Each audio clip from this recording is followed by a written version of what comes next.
The snow falls in thick cottony flakes as I steer my car along the winding Vermont roads. Each curve takes me farther from Boston, from quarterly reports and client emergencies, from the constant ping of notifications that have dominated my existence for the past 3 months. With every mile, my shoulders drop a fraction of an inch. 10 days, I whisper to myself, the words fogging in the chilly air of my car. 10 days of absolute quiet. The dashboard clock reads 2:18 p.m. I'm making good time, better than expected given the weather. My cabin waits just 20 minutes ahead my sanctuary.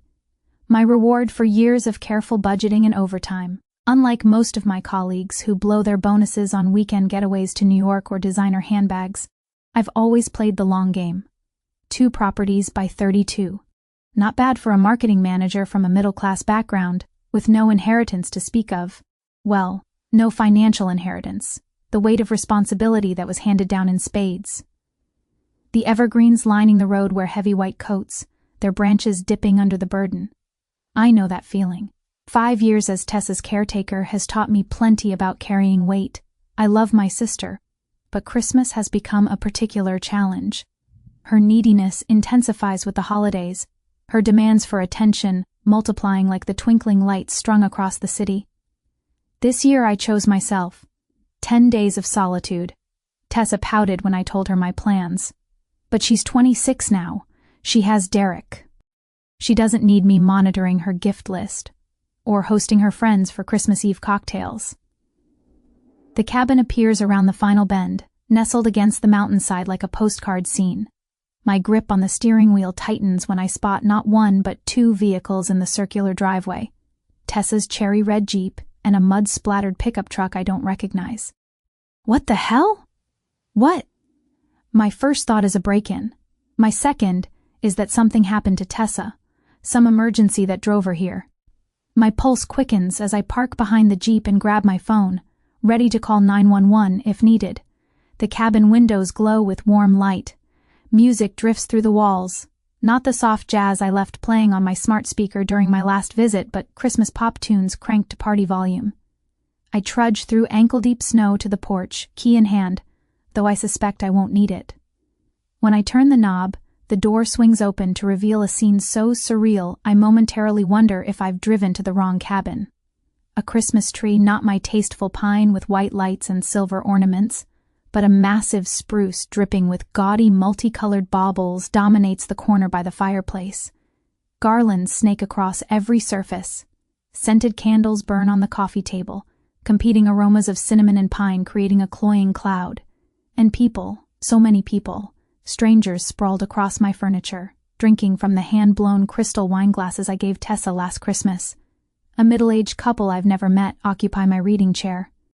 3 20-somethings crowd around the kitchen island, mixing drinks in my grandmother's punch bowl. In the center of it all stands Tessa, her blonde hair twisted into an elaborate updo, wearing a red sweater I recognized from my own closet.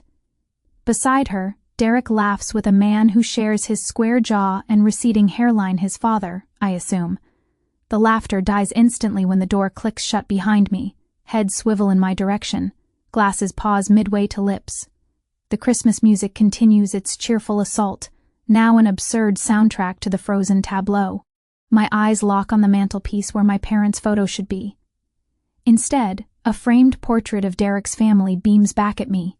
Mom and Dad, relegated to a side table, partially hidden behind a poinsettia. Oh. Tessa's voice breaks the silence. Her eyes widen with recognition but not surprise. Not guilt. You're early. I figured you'd be somewhere fancier in New York, maybe Aspen. The room remains silent. Derek shifts his weight, staring at the floor. Anyway, Tessa continues, her voice dripping with that familiar passive aggression she's perfected since childhood. It's nice you came back to our cabin. Our cabin. The words hit me like a physical blow. I survey the room more carefully, the suitcases stacked in the corner, mail scattered on the entry table, Derek's jacket hanging on the hook that's always held mine. This isn't a party. This is someone living in my home. A memory surfaces. My 10th birthday party, cancelled because Tessa had fallen ill with a cold. Nothing serious. Just enough for my mother to decide my celebration could wait. It never happened. Protect Tessa. Mom's voice echoes in my head. She's weaker than you. She needs more care. I've spent a lifetime absorbing that message, putting Tessa's needs before my own. The pattern established early, reinforced daily, until sacrifice became my default setting. But standing here now, watching strangers make themselves comfortable in the space I created for myself, something shifts inside me. A crack forms in the foundation of obligation I've built my life upon. For the first time, I wonder if protection has become enabling, if care has morphed into something unhealthy for us both. The music plays on. Tessa watches me, challenge in her eyes, and I stand at the threshold of my own home, suddenly uncertain whether I should enter or retreat. I stand in the doorway of my own cabin, the Christmas music still blaring as everyone stares. The silence between us stretches like taffy, sweet expectations turning bitter. My fingernails dig into my palms, grounding me against the storm building inside. Tessa's eyes narrow slightly, challenging me to make a scene. She expects it, the lecture, the shouting, the drama. It's our familiar dance, her pushing boundaries until I explode, then playing victim to my overreaction. Not today. I scan the room slowly, cataloging each violation. Derek's parents occupy my reading chair, wine glasses balanced on the armrests where rings will surely form. Their faces transition from holiday cheer to confused concern as the seconds tick by. The woman, June, I recall from Tessa's wedding introduction, clutches her cardigan closed like armor. We didn't know, June stammers, looking between Tessa and me. Tessa said you gave permission, that you wanted them to use the cabin for the holidays. A small bitter laugh threatens to escape my throat. Of course she did. Derek stares at the floor, shoulders hunched. His thumb worries the edge of his watchband, a nervous habit I've noticed at family gatherings. He knows. He always knows when Tessa lies, yet never stops her. I believe you, I say, my voice steady despite the tremor in my chest. I address June and her husband directly, ignoring my sister completely. But I'll be clear, you have 24 hours to leave this house and restore it to how it was. The room temperature seems to drop 10 degrees. A glass clinks against a table as someone sets their drink down too quickly. If it's not spotless when I return, I'll call the police. The words leave my mouth without heat or venom. Simple facts, delivered calmly. Tessa freezes, wine glass halfway to her lips. This isn't how our script usually plays out. I'm supposed to yell, to plead, to negotiate, giving her the emotional fuel she craves. Instead, I stand perfectly still, saying nothing more. The silence speaks volumes where screaming would have failed. I had no idea she'd do this, Derek mumbles, finally looking up. His eyes hold genuine remorse, but it's too little, too late. How many times has he apologized for her behavior without actually preventing it? June rises quickly, nudging her husband's arm. We should pack our things, Richard. Her voice has the strained politeness of someone desperate to exit an uncomfortable situation. She begins gathering scattered belongings, shooting worried glances at Tessa. The others follow suit, abandoning half-empty glasses and Christmas cookies mid-bite. Nobody meets my gaze except Tessa, whose disbelief has hardened into something closer to fear. She's realized I'm not bluffing this time. I don't engage. No arguments, no justifications, no opportunity for her to spin this into another tale of my supposed controlling nature. I simply turn, close the door softly behind me, and walk back to my car. Snow falls in thick flakes, catching in my hair and melting against my heated skin. Each step through the growing whiteness feels deliberate. Ceremonial, almost. Behind me stands the cabin I purchased after 3 years of working 60-hour weeks. Ahead lies a future where, for once, I put myself first. I drive away without looking back, watching the glow of my cabin disappear in the rearview mirror. The windshield wipers beat a steady rhythm as I navigate the mountain roads, each turn taking me further from a lifetime of enabling. 2 hours later, I pull into a small roadside motel with a vacancy sign flickering against the darkening sky. The room is basic but clean, nothing like my carefully curated cabin, yet somehow a sanctuary. I make a cup of instant coffee from the courtesy tray and sit by the window, watching snowflakes swirl beneath the street lamp. My anger burns hot initially, thoughts racing through everything taken from me, not just my property, but years of giving without boundaries. As midnight approaches, the fire dims to embers, leaving exhaustion in its wake. By dawn, something else emerges from the ashes. Clarity.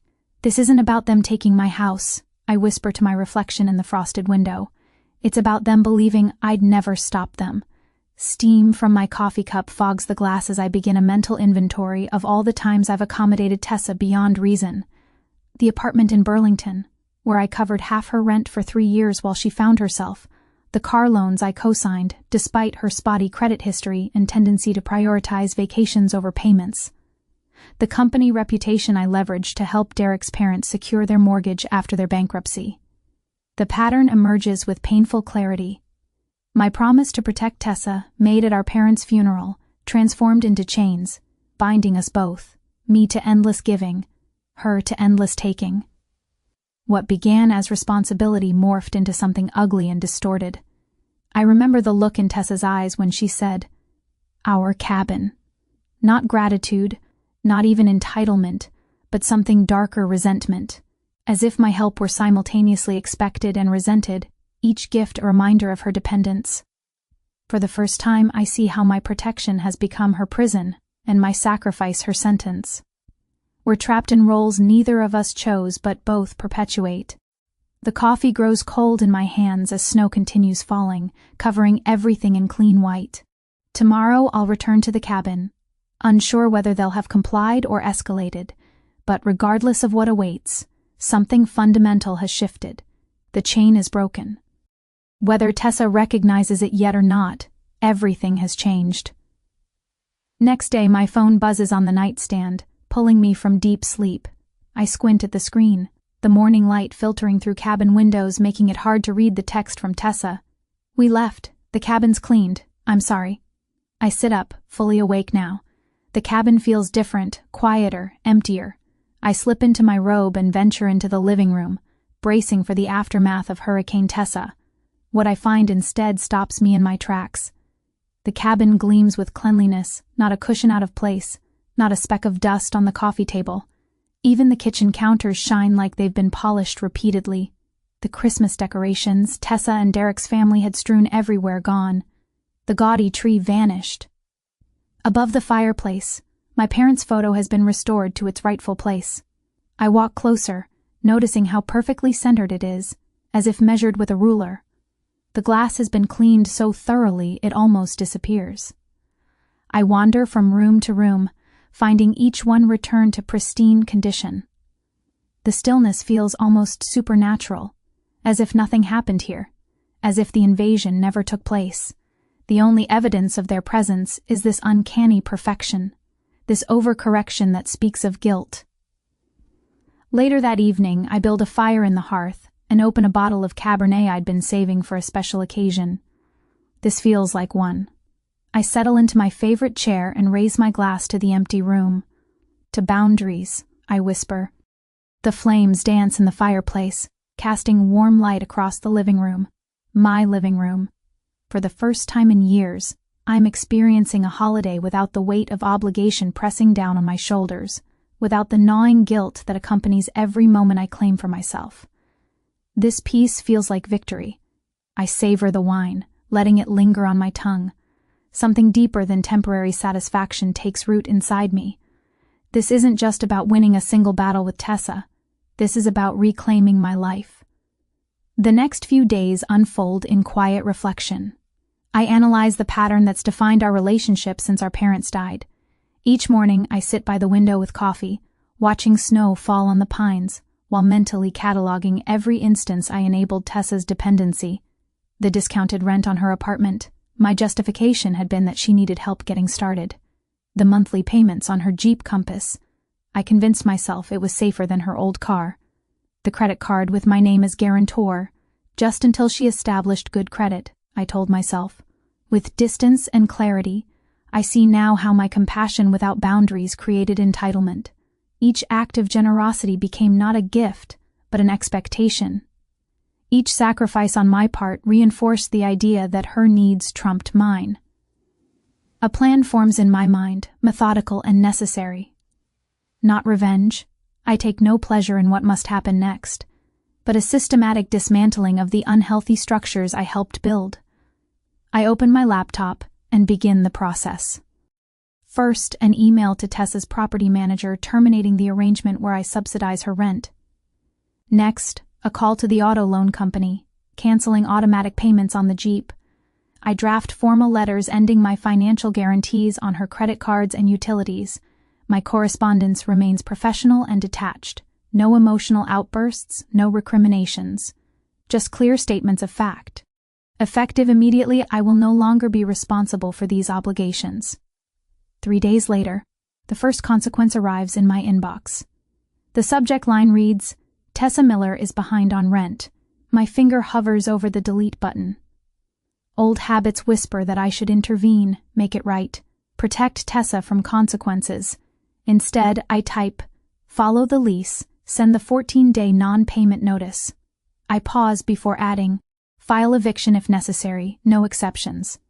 After sending the email, I feel the familiar twist of guilt in my stomach. I breathe through it, reminding myself that this isn't cruelty, but necessity for both of us. 3 weeks later, another email arrives with the subject line, "Vehicle repossession completed." Attached is a photo of Tessa's white Jeep being loaded onto a tow truck, snow falling around it in the gloomy twilight. I delete the email without responding, without feeling anything beyond a quiet acknowledgement. The guilt is fading, replaced by something that feels like strength. The final day of my retreat, I reorganize the cabin. I open closets and drawers, finding items Tessa left behind over the years. A scarf draped over a hook, earrings forgotten on a bathroom shelf, novels with dog-eared pages stacked by the guest bed. I gather them all, placing them in a box I'll mail to her address. I move furniture, changing the layout to better suit my preferences. I replace throw pillows, hang new artwork, create a reading nook in the corner where Derek's family had piled their luggage. With each adjustment, the space transforms, becoming truly mine without compromise. As the sun sets on my final evening, I stand in the center of the cabin. The physical space now reflects the boundaries I've established in my life, clear, intentional, and necessary. For the first time in years, I can breathe without the weight of resentment pressing against my ribs. This isn't just a cabin anymore, it's freedom. A month passes like sand through an hourglass, each grain another day when the phone doesn't ring. The silence feels strange after years of Tessa's constant needs draining my attention. I've filled the vacuum with simple pleasures, reading books that have gathered dust on my nightstand, attending a cooking class downtown, reconnecting with friends who learned long ago to stop inviting me to impromptu gatherings. My phone vibrates against the coffee table, Tessa's name lighting up the screen. The peace I've cultivated trembles like disturbed water. I consider letting it go to voicemail, but habit wins out. "Regan?" Her voice splinters around my name. "Thank God you answered." I press the phone closer. "What's wrong?" "Everything." A dam breaks in her words, releasing a torrent of grievances. Derek's mother called me lazy, said I don't contribute anything to their household, and Derek just stood there. He didn't defend me at all. I hear cupboard doors slamming in the background, footsteps pacing across hardwood. Then Derek started in on me too, saying I need to grow up, get a job, that I can't expect to be taken care of forever. Her breath hitches. He brought up the cabin, said I embarrassed him in front of his family. The old alarm bells ring inside me. Familiar energy pulses through my veins, the urge to fix, to smooth over, to make everything okay for Tessa. I press my palm against the cool window pane, watching snowflakes melt against the glass. "Please, Regan." Her voice drops to the pleading whisper that has worked on me since we were children. "I just need one last chance. Help me fix this. Tell Derek I'm trying. Let me come stay with you for a while until things settle down." I close my eyes. The pattern reveals itself with painful clarity. The crisis, the plea, my rescue, temporary gratitude dissolving into expectation, and eventually resentment. A cycle we've repeated my entire adult life. "You're 31, Tessa." The words emerge calm and steady, surprising even me. "I'm not your mother." Silence crackles between us. "What's that supposed to mean?" Defensiveness edges into her voice. "It means I can't fix your marriage, or your relationship with Derek's family." I take a deep breath. You need to take responsibility for your own life. No lecture follows, no list of suggestions, just the truth, finally spoken aloud. The silence stretches until I wonder if the call has dropped. Then Tessa's voice returns, transformed into something sharp and brittle. "You ruined everything!" The words explode through the speaker. "If it weren't for you, my life wouldn't be like this." I hold the phone away from my ear as she continues. "You always think you know better than everyone else. You're the reason I never learned to handle things. You made me dependent, and now you want to abandon me when I need you most." Behind her accusations, other sounds filter through drawers yanked open, objects thudding against walls, a home coming apart. "Don't blame your sister, you did this to yourself." Derek's voice cuts in, startling me. I hadn't realized he was listening. "Stay out of this," Tessa screams, her voice receding as if she's turned away from the phone. "No, I'm done staying out of it," Derek counters. "Your sister's right. You're a grown woman, but you act like a teenager waiting for someone to clean up your messes." Their argument escalates, words tumbling over each other like stones in a landslide. Something crashes glass, shattering against a hard surface. "Look what you made me do!" Tessa shrieks. More crashes follow, punctuated by Derek's demands to stop destroying things that aren't hers. I listen, neither intervening nor hanging up. This isn't my storm to weather. The call cuts off abruptly. The sudden silence feels heavy, weighted with years of expectations finally released. I place the phone on the table beside me. No urge rises to call back, to check that Tessa is okay, to smooth things over. Instead, I exhale slowly, feeling the last threads of misplaced responsibility unravel from my shoulders. Everything has collapsed naturally, without my orchestration. The weight of consequences belongs to Tessa alone, as it should have all along. Relief washes through me, not because I want her to suffer, but because I no longer have to prevent the inevitable. The news reaches me 3 weeks later through Mark, a mutual friend from our hometown. Derek filed for divorce. Tessa lost her apartment when his parents, who owned the property, asked her to leave. The car she drove belonged to Derek's company. Her reputation in their social circle lies in tatters after a public meltdown at a restaurant where many of their friends witnessed her behavior firsthand. I take no satisfaction in her suffering. Each revelation arrives without the vindication some might expect. Instead, I feel a quiet acceptance. Sometimes people must hit bottom before they can discover their own strength. Winter gradually releases its grip on Boston. March brings warmer air and tentative buds on the trees lining my street. The seasons change, and so do we, whether we choose to or not. The last snow melts from the shadowed corners of my yard when my phone rings again. Tessa's name appears on the screen, a test of boundaries newly formed. This time, I answer without apprehension. "Reagan." Her voice trembles, but differently than before. Humbler, smaller. "I'm sorry. Please just give me one more chance." I stand at my window, watching a robin gather twigs for its nest. Spring arrives, bringing with it the possibility of new beginnings, but only for those willing to build them with their own hands.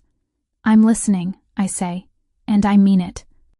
For the first time in our adult lives, I'm truly listening to my sister instead of rushing to rescue her. What happens next depends entirely on her. 3 days later, the morning light filters through the cabin windows, catching dust motes that dance like memories in the air. I sit in the window seat, watching as droplets of snow melt from the eaves, each one surrendering to the inevitable thaw. The lake beyond has begun to shed its icy coating, revealing patches of clarity underneath, much like the fog lifting from my own thoughts these past few weeks. Tessa sits across from me, her fingers wrapped around a steaming mug of coffee. 3 months of silence between us, broken by a phone call that surprised us both. No screaming match at the cabin that day, no dramatic showdown. Just me, turning around and driving back to Boston, leaving Tessa to the consequences of her choices for once. "You look different," she says, studying me with the careful attention she usually reserves for potential advantages. "I am different." The words come easily, without the defensive edge that once would have accompanied them. She traces the rim of her mug, searching for the right approach. I recognize the gesture, the precursor to a request, a need, another burden she hopes to place on my shoulders. But something has shifted between us, a recalibration of an unbalanced scale. "I used to be the place you came home to," I say softly, surprising myself with the gentle honesty of it, the safety net always waiting to catch you. Her eyes widen slightly. "This isn't our usual script. Now you need to stand on your own." I hold her gaze, unflinching yet kind. "The day you do that, I'll be the first to be proud of you." Silence settles between us, not the tense quiet of unspoken resentments, but something closer to respect. For once, we both allow the moment to breathe, honoring what's been lost and what might yet be found. I rise and move to the kitchen, returning with the bottle of Pinot Noir I've been saving. Not as a crutch this time, but as recognition. I pour 2 glasses, handing one to Tessa. "What are we celebrating?" she asks, weariness creeping into her voice. "Freedom," I answer. "Yours and mine." We sip our wine and watch the last snowdrops melt from the eaves, disappearing into the awakening earth below. Later, as Tessa prepares to leave, I realize something profound has settled in my chest where guilt once lived. The understanding that love transforms rather than ends, that it evolves beyond codependency into something healthier. The freedom I've given Tessa and myself might be the highest form of respect I could offer either of us. The revelation lands with surprising gentleness. Sometimes helping means not helping at all. The weight of responsibility I've carried since our parents' death hasn't vanished, but it's shifted, redistributed to shoulders better suited to bear it her own. Relief replaces guilt as my dominant emotion, flowing through me like a spring thaw after the longest winter. When I return to work the following Monday, Janet notices immediately. "You seem different," she says, echoing Tessa's observation as we prepare for the morning meeting. "More present." I smile, arranging my notes with a confidence that feels new yet familiar, like rediscovering a part of myself long neglected. I've established some boundaries. "Well, it suits you." She pauses at the conference room door. "By the way, Parker wants to see you after this. Something about the Westridge account." The Westridge account, our biggest client, traditionally handled by senior managers. My pulse quickens as I take my seat at the table. 2 hours later, I stand in Parker's office as he offers me the promotion I'd once believed impossible, while juggling Tessa's constant crises. "Your presentation last month sealed it," he explains. "That kind of assertiveness, that clarity of vision, that's exactly what Westridge responds to." My colleagues notice the shift in my presence, in my authority. Lunch invitations multiply. Collaborative projects that once felt like burdens now spark creativity. Success no longer compromised by family drama waiting in my inbox or voicemail. I begin reaching out to friends I'd neglected during the Tessa years. Coffee with Marlene turns into dinner with her and her husband. A weekend hiking trip with my college roommate Julie reveals how much I've missed these connections, built on mutual respect rather than obligation. "I worried about you," Julie admits as we rest on a fallen log, water bottles in hand. "You disappeared into Tessa's problems. It was like watching someone drown in slow motion." The honesty stings, but not in the way it once would have. "I thought I was being strong," I tell her, "taking care of everyone." "And now? Now I know strength isn't about carrying everything. It's about knowing what's yours to carry." We build this chosen family beyond blood obligations. People who want my presence rather than need my rescue. The email from Tessa arrives 3 months after our cabin conversation. No dramatic subject line, no urgent plea, just her name in my inbox on a Tuesday afternoon. I read it between meetings, braced for the familiar manipulation. Instead, I find a simple update about a new job, an apartment search, no requests, no emotional blackmail, the first signs of genuine independence emerging from the ashes of our old patterns. My response is careful, thoughtful. I suggest coffee the following week, with clear parameters, 2 hours on Saturday afternoon, at the cafe near her new workplace. A relationship reset, adults meeting as equals, without the shadow of caretaking darkening our interaction. As I hit send, I recognize the unfamiliar emotion rising in my chest. Hope, without the heavy companion of expectation. Hope, without the burden of responsibility. Just hope, standing on its own, much like Tessa must now do. And like the final snowdrops melting from the eaves of my cabin, the last vestiges of our unhealthy bond dissolve, making way for something new to grow in its place. 6 months have transformed the cabin beyond recognition. I run my fingertips along the newly installed security system panel, appreciating how it blends seamlessly with the rustic wood paneling. The motion sensors outside give me peace of mind, without making the place feel like a fortress. Balance. That's what I've finally found. The invasion left no physical traces. Every item Derek's family touched has been cleaned, replaced, or deliberately rearranged according to my preferences, rather than obligation. The mantelpiece now displays Mom and Dad's photo front and center, flanked by smaller frames showing moments that sparked joy. Summiting Mount Washington last fall, laughing with colleagues at the company retreat, and a candid shot of me painting the kitchen Cabernet red because I wanted to, not because anyone else approved. I light the scented candle lavender and cedar, my favorite combination that Tessa always complained gave her headaches, and survey the living room. The furniture arrangement now optimizes the view of Vermont mountains, rather than television viewing. My collection of first edition mysteries fills the bookshelf instead of being hidden away to make room for others' preferences. Every element reflects authentic choices, not compromises. The timer on my phone chimes. Guests arrive in 30 minutes. My first dinner party here since reclaiming the space. 8 friends from work and my hiking group will fill these rooms with conversation. The table is set with mismatched vintage plates I've collected from small-town antique shops.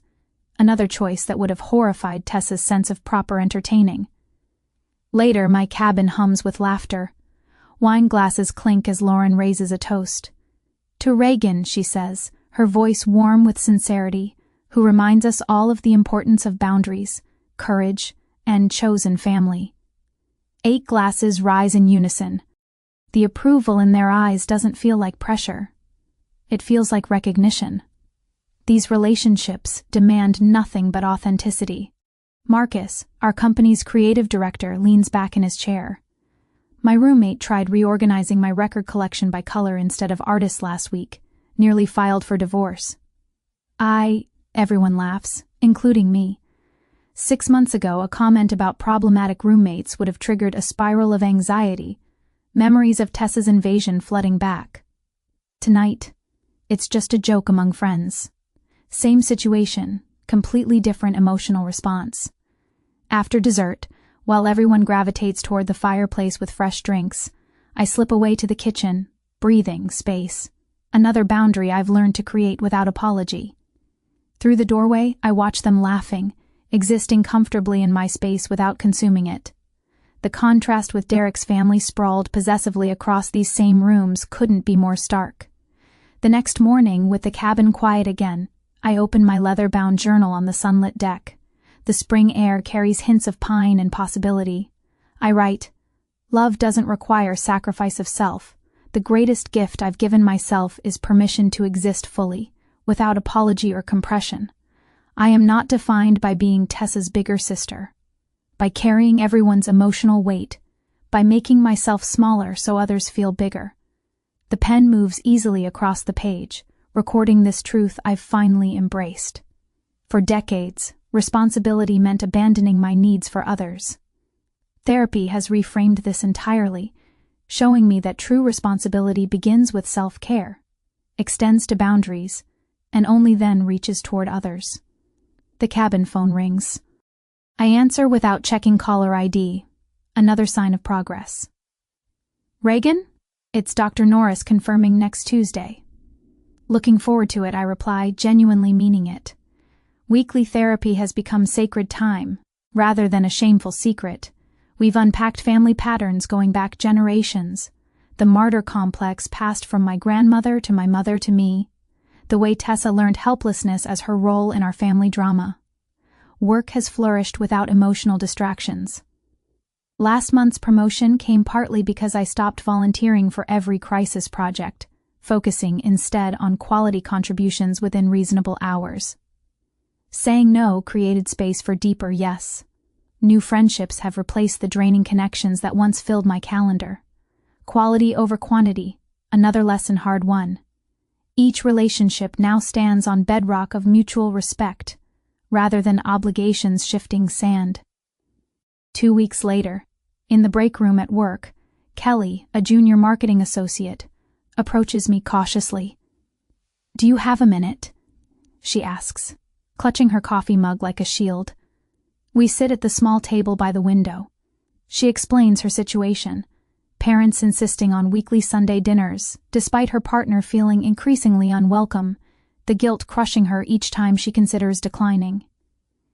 "You always seem so together," she says, "like you know where your boundaries are." The irony makes me smile. That's fairly recent.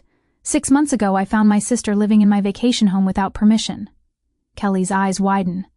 "What did you do?" "Something I should have done years earlier. I realized I can love people from a distance. Physical, emotional, whatever distance necessary for health." The words flow not from wounded pride, but from hard-earned wisdom. Sometimes the kindest thing for everyone is saying no. She nods slowly, processing. That's exactly what I need to hear. Later that evening, my phone buzzes with a text. Tessa's name appears on screen, no longer triggering fight or flight response. "Hey, thinking about taking some online classes. Community college has a business program. Would you mind looking at the course list when you have time?" No rush. I read it twice, noting what's missing. Demands, guilt trips, urgency. Her request is small, reasonable, and includes acknowledgement of my time. I set the phone down, promising myself I'll respond thoughtfully tomorrow rather than dropping everything immediately. The seeds of a healthier relationship might be sprouting. Not guaranteed, but possible. Either way, I'm prepared, able to engage or disengage as needed. The Vermont sunset paints mountains in amber and rose as I settle into the Adirondack chair on my deck. Journal open on my lap, glass of Cabernet in hand. I write the day's final reflection. Love remains. Boundaries just show where it begins and ends. A distant ringtone carries through the open door behind me. My pulse remains steady, breath even. Whatever crisis or connection awaits on that call, it can wait until I'm ready to answer. The anxiety that once drove me to immediate response has transformed into quiet assurance. The peace I feel isn't the absence of conflict, it's the presence of wholeness. Would you like to share a time when you had to choose between pleasing family and protecting yourself? What did you learn from it? I'd love to hear your experience in the comments below.